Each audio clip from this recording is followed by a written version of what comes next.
Turning back to the laptop, Ms. Gaddy, are you aware that Hunter Biden's lawyers, as recently as last week, wrote the Department of Justice about Hunter Biden's laptop? I've seen some articles about that. Yes, they did. And it appears that Hunter Biden's attorney is admitting that the laptop and emails on it are authentic. So, Ms. Gaddy, on October 14, 2020, did Hunter Biden report to Twitter that he was the victim of a hack? No, I don't believe he did. Ms. Gaddy, when the New York Post initially broke the story about the laptop, did you call Hunter Biden's lawyer to ask if it was authentic? No, I did not. Isn't it correct that the Biden campaign had contact with Twitter in the run-up to the 2020 election?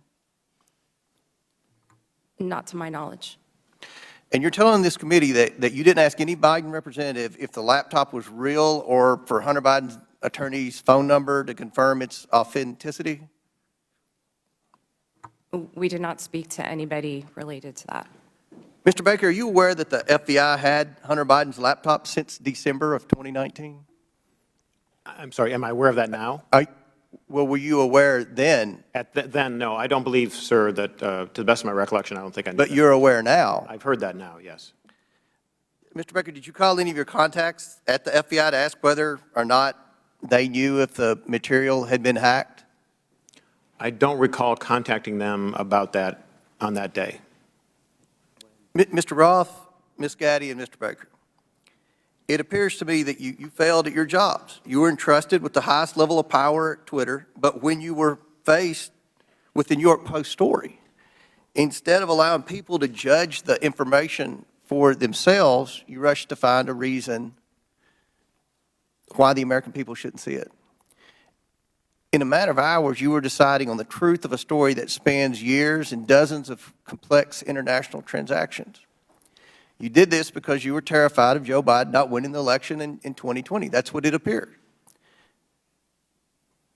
I can assure you this committee will succeed in holding the Bidens accountable. So much of the evidence of wrongdoing from this family is located in that hard drive that you all led the American people to believe was Russian disinformation, when in fact it was not.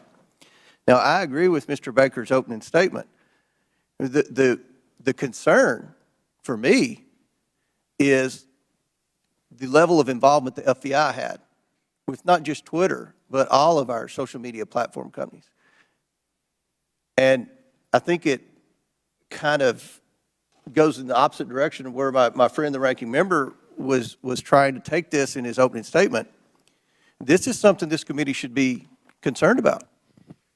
The government doesn't have any role in suppressing speech.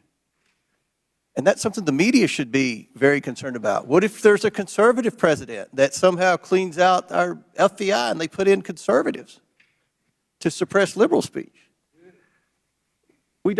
That's something that should never happen.